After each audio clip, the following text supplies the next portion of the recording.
India கூட்டணிக்குள் மிகப்பெரிய கலகம் வெடித்திருக்கிறது. மாறி மாறி குற்றம் சாட்டி கொண்டிருக்கிறார்கள். ஒரு 3 கட்சிகள் காங்கிரஸை கடுமையாக விமர்சிக்கக்கூடிய இடத்திற்கு வந்திருக்கிறார்கள். ராஜ்யசபா சீட்டில் காங்கிரசினுடைய பிளான் சொதப்பினதுனால தான் நாம் தோற்க வேண்டிய சூழல் வந்தது. எங்களை நோக்கி நீங்கள் நாங்கள் வேலை செய்யலன்னா சொல்லாதீங்க அப்படின்னு எதிர்வினையும் மாற்றியிருக்கிறார்கள். என்ன நடக்கிறது இந்தியா கூட்டணிக்குள்? யார் தான் பொறுப்பேற்க போகிறார்கள் இந்த தோல்விக்கு என்பதுதான் பிரதான பிரச்சனை. விரிவாக அலசுகிறது இந்த செய்தி தொகுப்பு. தேசிய ஊடகத்தில் ரிப்போர்ட் ஆகிருக்கக்கூடிய ஒரு செய்தியை பார்க்குறோம். Congress RS loss in Jharkhand, fresh trouble in India bloc over cross voting அப்படிங்கிற செய்தியை பார்க்கிறோம்.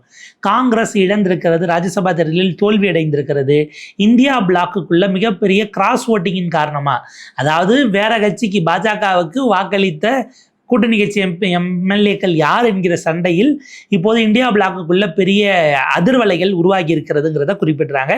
கோஆர்டினேட்டட் சபட்டேஜ், அதாவது ஒருங்கிணைந்து கூட்டுச்சதியாகவே காங்கிரஸை கூட்டணி கட்சிகள் தோற்கடித்திருக்கிறார்கள். JMM RJD அவங்க அமைதியாக சைலண்டாக இருக்கிறத பார்த்தா திட்டமிட்டே எங்களை தோற்கடிச்சிருக்காங்களோன்னு தோணுதுன்னு காங்கிரஸ் தரப்பில் இருக்கிறவர்கள் இந்த பக்கம் 2 கூட்டணி கட்சிகளை நோக்கி விரலை காட்டி இவங்களாக தான் இருக்கும், எனக்கு என்னமோ உங்கள் மேலே தான் சந்தேகமாக இருக்குது அப்படின்னு ஆடு காணாமல் போன பஞ்சாயத்தில் சூனா பானாட்டு ஒருத்தர் சொல்லுவார்ல, ஏறத்தாழ அந்த மாதிரி. அது ஒரு உதாரணத்துக்கு ஒரு ஒப்பிட்டுக்குது, ரொம்ப சீரியஸான விஷயம்தான் இது. அப்போ அப்படியாக சந்தேகத்தோடு நாங்கள் பார்க்கிறோம் என்பதாக பதிவிடுகிறார்கள். என்ன நடந்தது ஜார்க்கண்டில்? காங்கிரஸ் ஒரு கேண்டிடேட்டை போடுறாங்க. ஆக்சுவலாக அவர் தான் ஜெயிக்கணும். அந்த பக்கம் NDA என்ன பண்ணுறாங்க, அவங்க ஒரு இண்டிபெண்டன்ட் கேண்டிடேட்டை நாங்கள் சப்போர்ட் பண்ணுறோம் அப்படின்னு பரிமல் நத்வானியை கொண்டு வராங்க. பரிமல் நத்வானி அவர் ஏற்கனவே 18 வருஷம் ராஜ்யசபா MP இருந்தவர். நம்ம அம்பானி இருக்கார் இல்லையா, முகேஷ் அம்பானின்னு நினைக்கிறேன், ரிலையன்ஸினுடைய குழுமத்தில் அவர் ஒரு கார்ப்பரேட் அஃபேர்ஸ் டைரக்டராக இருக்கிறார். அப்போ அவ்வளோ பெரிய இதில் இருக்கார். 2 முறை அவரை இண்டிபெண்டன்ட் கேண்டிடேட்டாக ஜார்க்கண்டில் நின்று ஜெயிச்சார்.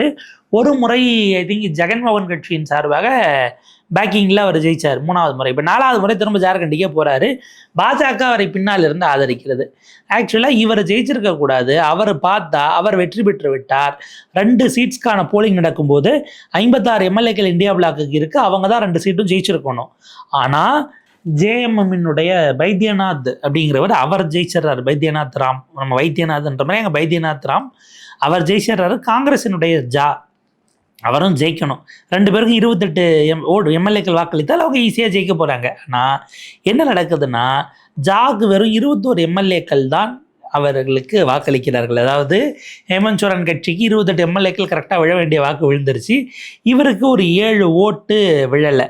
அதில் ஒரு ஓட்டு வாங்கின 21 செல்லாத ஓட்டாக, கள்ள ஓட்டு இல்லை, செல்லாத ஓட்டாக போயிடுது. நத்வானிக்கு 24 MLAக்கள் பிஜேபி தரப்பிலிருந்து ஆதரிக்கும் போது அவருக்கு பார்த்தா 30 ஓட்டு விழுந்து விடுகிறது. அதில் 2 இன்வேலிட்னு சொன்னாலும் கூட 28 அவர் ஜெயிச்சிருக்காரு. நீங்கள் பாருங்கள், 3 MLA செல்லாத ஓட்டு போட்டிருக்காங்க ராஜ்யசபா தேர்தலில். இது இந்திய ஜனநாயகத்தினுடைய இன்னொரு இதாக தான் நம்ம அதை பார்க்க வேண்டியிருக்கிறது.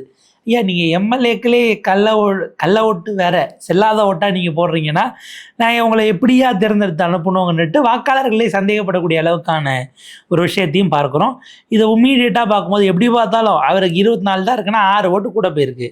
ஸோ கள்ள ஓட்டு இல்லை, மாற்றி ஓட்டு போட்டிருக்காங்க சொந்த கட்சிக்காரர்களே அப்படின்னு வந்த உடனே காங்கிரஸினுடைய incharge, Jharkhand incharge K Raju உடனடியாக இது காங்கிரஸோட 16 பேர் ஓட்டு போட்டுட்டாங்க, மற்ற 4 MLAக்கள் JMM அவங்களும் போட்டுட்டாங்க, தேஜஸ்வியினுடைய RJDயும் CPIMலும் தான் மாற்றி போட்டாங்கன்னு ஒரு குற்றச்சாட்டை அவர் வைக்கிறார்.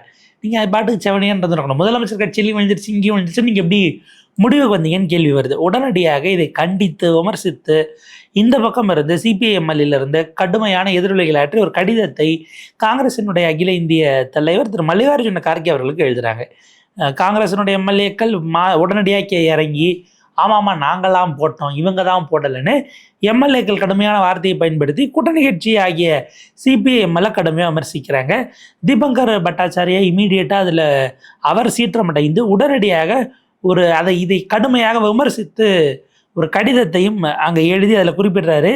காங்கிரஸ் சம்பந்தம் இல்லாமல் எங்களுடைய MLAக்களை விமர்சிப்பதையும் நீங்கள் பிரணவ்ஜா தோற்றத்துக்கு எங்களை பொறுப்பாளர் ஆக்குவதை பார்க்கும்போது இது மிக அதிபயங்கரமான உள்நோக்கம் கொண்ட ஒரு பொய்யாக இருக்கிறது.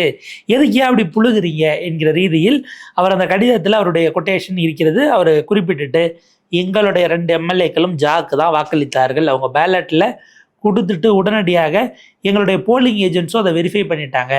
நாங்கள் அப்படிலாம் மாற்றி ஓட்டு போடலை. காங்கிரஸ் எம்எல்ஏக்கள் காங்கிரஸ் ஆளுக்கு ஓட்டு போடாததுக்கு கூட்டணி கட்சியை நாங்கள் ஓட்டு போடல நீங்கள் சொல்லுவீங்களா அப்படின்னு தீபங்கர் பட்டாச்சாரியா இந்த கடிதத்தில் கடுமையான வார்த்தைகளை பயன்படுத்தியிருக்காப்புல. நான் உங்களுக்கு உடனடியாக எங்களுடைய கண்டனத்தை பதிவு செய்வதற்காக திரு கார்கே அவர்களுக்கு சிபிஐ எம்எல்ஏனுடைய பொதுச் செயலாளர் ஆகிய தீபங்கர் பட்டாச்சாரியா ஆகிய நான் இந்த கடிதத்தை எழுதுகிறேன். எந்த வகையிலும் ஏற்க முடியாத உள்நோக்கம் கொண்ட ஒரு அபாயகரமான குற்றச்சாட்டுகளை எங்கள் மீது சுமத்துவதற்காக வருகிறது. இதைவிட முக்கியம், எங்கள் கட்சியினுடைய இமேஜ், எங்கள் கட்சிக்கு இருக்கக்கூடிய நம்பகத்தன்மையை உடைப்பதற்கான உள்நோக்கமும் இதில் இருப்பதாக நாங்கள் கருதுகிறோம். இந்தியா பிளாக்கை பொறுத்தவரை அந்த பிளாக் உருவான நாளிலிருந்து தொடர்ந்து இன்று வரை இந்த ஒற்றுமைக்காக தொடர்ந்து பாடுபடக்கூடிய இயக்கங்களில் நாங்களும் ஒருவராக இருக்கிறோம். அப்படி இருக்கும்போது உங்களுடைய காங்கிரஸ் தலைவர்கள் இப்படிப்பட்ட அடிப்படை முகாந்திரம் இல்லாத பொய்யான குற்றச்சாட்டுகளை எங்கள் கட்சியின் மீது வைப்பதை நீங்கள் உடனடியாக நிறுத்தச் சொல்ல வேண்டும் அப்படின்னு தீபங்கர் பட்டாச்சாரியா தன்னுடைய கடிதத்தில் கார்கேவுக்கு வலியுறுத்தி இருக்கிறார்.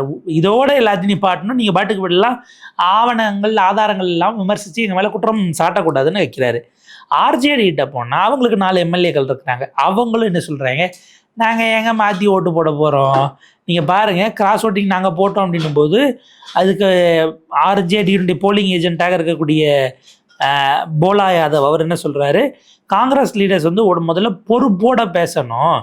எங்கே இருக்க எம்எல்ஏக்கள் யார், உங்கள் எம்எல்ஏல யார் உங்களுக்கே தெரியாமல் ஓட்டு போட்டாங்கன்னு முதல்ல காங்கிரஸ் அவங்க எம்எல்ஏல கண்டுபிடிக்க வேண்டியிருக்கு. ஏன்னா ஜார்க்கண்டில் மட்டுமல்ல, இந்தியா பூரா சொந்த கட்சிக்கு ஓட்டு போடாமல் மாற்றி போட்டு பாஜகவை ஜெயிக்க வைக்கிற வேலையை காங்கிரஸ் தான் பண்ணிக்கிட்டு இருக்காங்க. இந்தியா பூரா மாற்றி கிராஸ் ஓட்டு போடுற காங்கிரஸ் எம்எல்ஏக்கள் இருக்கும்போது ஜார்க்கண்டில் மட்டும் இல்லாமல் இருப்பாங்களா? அப்போ நம்ம இதை பார்க்கும்போது எங்களுடைய லாலு யாதவ் எங்களுடைய தலைவர் ஒரு நாளும் இப்படியான ஃபேசிஸ்டுகளெல்லாம் டீலிங் போகிறவர் கிடையாது. எல்லா ஓட்டும் வந்துட்டதுனால நாங்கள் 4 பேரும் போடுவதற்கு முன்பாக என்கிட்ட வந்து பேலட்டை காட்டினாங்க. என்னால் சொல்ல முடியும், கரெக்டாக தான் ஓட்டு போட்டிருக்காங்க. நாங்கள் 4 பேரும் ஜாக்கு தான், பிரணவ் ஜாக்கு தான் ஓட்டு போட்டோம். நான் என் கண்ணால் பார்த்து வெரிஃபை பண்ணி தான் போட்டேன். செல்லாத ஓட்டை கூட நாங்கள் போடலை என்பதாக அவர் வந்து கடுமையாக போலா யாதவ் விமர்சனத்தையும் தூக்கி காங்கிரஸ் மேல் வைக்கிறாரு. காங்கிரஸ் பொறுப்போடு நடந்துக்கிட்டா என்ன அப்படின்னு குறிப்பிட்டுட்டு, இந்த ஆண்டு மார்ச் மாதம் ராஜ்யசபா எலெக்ஷன் பீகாரில் நடந்தபோது இந்த காங்கிரஸ்காரங்க மாற்றி ஓட்டு போட்டு தான் நாங்கள் தோற்றோம். இல்லைன்னா நாங்கள் ராஜ்யசபாவுக்கு ராஷ்ட்ரிய ஜனதாதள்லேருந்து போயிருப்போம். 3 காங்கிரஸ் எம்எல்ஏக்கள் கிராஸ் ஓட்டு போட்டு ஏடி சிங் எங்களுடைய மூத்த தலைவர் தோற்றதுக்கு காரணமே அவங்க தான். லாலு அவர்களோ இல்லை தேஜஸ்வியோ இல்லை வேறு யாருமே கூட மாற்றி ஓட்டு போட்டாங்கன்றதுக்காக காங்கிரஸை திட்டலை. ஏன்னா எம்எல்ஏக்கள் ஏதோ ஆசை பிடிச்சி அந்த பக்கம் போயிட்டாங்க அப்படின்னும்போது காங்கிரஸ் என்னதான் செஞ்சுருக்க போகுது அப்படிங்கிற கேள்வி எழுப்புறாங்க. பிஜேபியினுடைய கேண்டிடேட் ஏடி சிங்க்கு பதிலாக போட்டு நாங்கள் தோற்றப்போதும் கூட அவங்க மேலே விமர்சனம் வைக்காமல் கட்சி தலைவர்களை மீறி போகிறாங்கப்பான்னு நாங்கள் யோசிச்சோமே தவிர, இப்படி இவங்க தான் எங்களை தோக்கடிச்சிட்டாங்க, எங்கள் கூட்டணி இது பண்ணிட்டாங்கன்னு விமர்சனத்தெல்லாம் வைக்கலை அப்படின்னு குறிப்பிட்றாங்க. ஆர்ஜேடி அவங்களை இது விமர்சிப்பதற்காக பீகார் காங்கிரஸ் எம்எல்ஏக்கள் நாங்கள் பிஜேபிக்கு தான் ஓட்டு போட்டோம் அப்படின்னு சொன்ன வீடியோவை எடுத்து இப்போ ரிலீஸ் பண்ணுறாங்க. ரிலீஸ் பண்ணிவிட்டு பாருங்கள் அவங்களே நாங்கள் பிஜேபிக்கு தான் ஓட்டு போடணும்னு காங்கிரஸ் எம்எல்ஏக்களே சொல்கிறாங்க. இவங்களால தான் நாங்கள் தோற்றுருக்கணும் போது சொந்த கட்சி எம்எல்ஏக்களை முதலில் காங்கிரஸ் காப்பாற்றி கொள்ள வேண்டும் அப்படிங்கிறத பதிவு பண்ணுறாங்க. காங்கிரஸினுடைய 5 எம்எல்ஏக்கள் ஹரியானாவில், 2 பேர் ஒடிசா, 3 பேர் பீகார், இவங்கெல்லாம் கடந்த மார்ச்சில் மாற்றி ஓட்டு போட்டிருக்கிறாங்க. இப்போ இங்கே ஒரு 5, 7, 10 எம்எல்ஏக்கள் போயிருக்கிறாங்க. இப்படி போனவங்க அதை தடுப்பதற்கு வழி இல்லாமல் எங்கள் மீது, ஆர்ஜேடி மீதும் சிபிஎம்எல் லிபரேஷனின் மீதும் விமர்சனங்களை வைப்பது என்பது இந்தியா பிளாக்கை சீர்குலைப்பதற்கான வேலை, அதை உடச்சி நொறுக்குவதற்கான வேலையாக இருக்கிறது அப்படின்னு ராஷ்ட்ரிய ஜனதாதள் தன்னுடைய எக்ஸ் வலைதளத்தில் கடுமையான விமர்சனத்தையும் முன்வைத்திருக்கிறார்கள். ஸோ இது வந்து ரொம்ப சுவாரஸ்யமாக ஜார்க்கண்டில் மட்டுமல்ல, இந்தியா கூட்டணி என்ன நிலையில் தான் இருக்கிறது. 2 கூட்டணி கட்சிகள் மிக கடுமையாக காங்கிரஸை விமர்சித்திருக்கிறார்கள். இதற்கு காங்கிரஸ் என்ன பதில் சொல்லும் அப்படின்னு பார்த்துக்கிட்டு இருந்தா, இந்த என்டையர் எபிசோட்லேயும் பேசுனதெல்லாம் நம்ம கேட்டுட்டோம். இந்த பேசாமல் அமைதியாக இருக்கக்கூடிய ஒரு மௌனம் அப்படின்னு இருக்கு இல்லையா, அந்த மௌனத்தை எல்லோரும் கூர்மையாக உற்று நோக்குகிறார்கள். அது ஜார்க்கண்ட் முக்தி மோர்ச்சா, ஜார்க்கண்டினுடைய ஆளும் கட்சியாகிய ஜேஎம்னுடைய ஒரு கனத்த மௌனமாக நாம் பார்க்க வேண்டியிருக்கிறது. மாற்றி ஏன்னா அங்கே கூட்டணிக்கு அவங்க தான் தலைமை. ஜார்க்கண்டை பொறுத்தவரை ஜேஎம்எம் தான் தலைமை, ஹேமந்த் சோரன் அவர்கள் தான் அந்த கூட்டணிக்கான முகமாக இருக்கிறார். மாறி மாறி இவர்கள் பேசி கொண்டிருக்கும் போது அவங்க ரொம்ப அமைதியாக இருக்காங்க. வெற்றி பெற்ற 2 பேரையும் வாழ்த்தி இருக்கிறார் ஹேமந்த் சோரன் அவர்கள். ராமையும் சரி நத்வானியும் சரி. இதில் பார்த்தீங்கன்னா அவரோ அல்லது ஜேஎம்எம் லீடர்ஸோ ஏன் இந்த பக்கம் பிரணவ்ஜா தோற்றார் என்பது குறித்து கருத்து சொல்லாமல் இருக்கிறார்கள் அப்படின்னு பார்க்குறாங்க. ஸோ இது வந்து ஒரு கோஆர்டினேட்டட் சபட்டேஜ் தான். அவங்க சைலண்ட்டாக இருக்கிறத வச்சு பார்க்கும்போதே இதுவாக தான் இருக்க வாய்ப்பு இருக்குன்னு குறிப்பிட்றாங்க. அதே நேரத்தில் ஜார்க்கண்ட் மினிஸ்டர் இர்ஃபான் அன்சாரி ஆர்ஜேடியை வந்து காங்கிரஸோடு கடந்த காலத்தில் நீங்கள் வந்து செட்டிங்ஸ் கோர்ஸ் இது கவனிக்க வேண்டியது. அங்கே இருக்கக்கூடிய காங்கிரஸ் மினிஸ்டர் இருக்கார் இல்லையா, அவர் என்ன சொல்கிறாரு, கேபினெட்னும் போது கூட்டணி அமைச்சரவை தான். ஆனால் நம்ம கேட்க வேண்டியது, காங்கிரஸ் அமைச்சர்கள் தமிழ்நாட்டில் பேசுவது முதலமைச்சருடைய கருத்தான ஒரு முறை முதலமைச்சர் சொல்ல வேண்டியிருக்கு இன்றைக்கி. அந்த மாதிரி அங்கே என்ன பண்ணுறாங்க, நாங்கள் தோக்கடிச்சோங்கிறதுக்காக பதிலுக்கு எங்களை பழி வாங்கிட்டாங்கன்னு அங்கே இருக்கக்கூடிய ஜார்க்கண்ட் முக்தி மோர்ச்சாவை அமைச்சரவையில் இருக்கக்கூடிய அமைச்சர் கடுமையாக விமர்சிக்கிறார். அப்போ பழிக்கு பழி வாங்கிட்டீங்களான்னு, அப்போ நீங்கள் எங்களை தோக்கடிச்சதை ஒத்துக்கிறீங்களான்னு பதிலுக்கு இவங்க கேட்குறாங்க. இதெல்லாம் போகும்போது தான் இப்போ சமீப நாட்களாக ஒரு நல்ல சுமூகமான உறவு இல்லை அப்படிங்கிறத கவனிக்கிறாங்க. பீகார் அசம்பிளி போல்ஸில் ஆர்ஜேடி சீட்டு கொடுக்காமல் போனது, அசாமில் கூட ஃபெயில் ஆச்சு அப்படிங்கிறத பார்க்குறோம். ஏறத்தாழ 21 சீட்டில் ஹேமந்த் சோரன் தனியாக போட்டியிட்டார். இதெல்லாம் சேர்ந்து வரும்போது ஒரு பெரிய அதிருப்தியில் ஹேமந்த் சோரன் இருக்கிறார். அதனுடைய நீட்சியாக நாம் இதை பார்க்க வேண்டியிருக்கிறது அப்படின்னு குறிப்பிட்றாங்க. எலெக்ஷனுக்கு முன்பாகவே இந்த பாஜக சார்பில் பாஜக ஆதரவுடன் இருக்கக்கூடிய பரிமல் நத்வானி முதலமைச்சரை சந்தித்து எதிர் முகாமில் நிற்கக்கூடிய கேண்டிடேட்டு முதலமைச்சரை சந்தித்து வாழ்த்து பெற வந்தார் அப்படிங்கிறதையும் அங்கே இருக்கக்கூடிய இவர்கள் நினைவுபடுத்தி பார்க்கிறார்கள். இல்லை, எங்களுக்கு ஏதாவது இருந்தால் நாங்கள் நேரடியாகவே டீல் பண்ணிட போகிறோம், நாங்கள் ஏன் அண்டர் த டேபிள் டீலிங் போனோம் அப்படின்னு ஹேமந்த் சோரன் அவர்களுடைய ஜேஎம்எம் கட்சியினுடைய தலைவர்கள் கேட்கிறார்கள். ஸோ எப்படி பார்த்தாலும் இந்தியா பிளாக்கில் ஜார்க்கண்டில் ஒரு பெரிய சிக்கல்ங்கிறது உருவாகியதை நோக்கி நகர்கிறது. கிராக்ஸ் அப்படிங்கிறது பிளேட்டண்ட்டாக தெரிய தொடங்கியிருக்கு. இதை எப்படி எதிர்கொள்ள போகிறார்கள், என்னவா ஸ்டார்ட் பண்ண போகிறாங்க என்கிற கேள்வி அந்த அலையன்ஸுக்கும் காங்கிரஸுக்கும் இருக்கிறது. பார்ப்போம் எப்படி இது பயணிக்கிறது அப்படின்னு.